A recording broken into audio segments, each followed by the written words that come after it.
এটা হয়ে গেছে, এটা সম্পূর্ণভাবে হয়ে গেছে। তাই নামিয়ে নেব। এখন আমি আবার রুটি বানানোর জন্য চুলায় পানি বসিয়েছি। পানিটা গরম হয়েছে এবং লবণটাও আমি আগে দিয়ে নিয়েছি। আটাটা সিদ্ধ করে নিব। আটা ভালো করে সিদ্ধ করে তারপর রুটি বানাবো।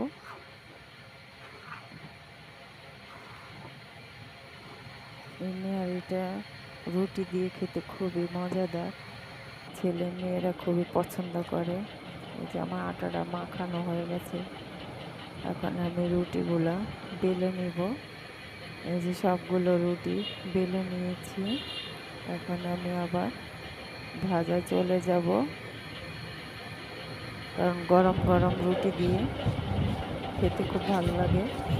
এখন রুটি বানানো ভাজা শেষ। এখন আমি সবারই খাবার দিব। তাই এখন যে প্লেটে বেড়ে নিয়েছি, দেখুন কতটা সুন্দর। যদি ভিডিওটা ভালো লাগে আপনারা লাইক শেয়ার কমেন্ট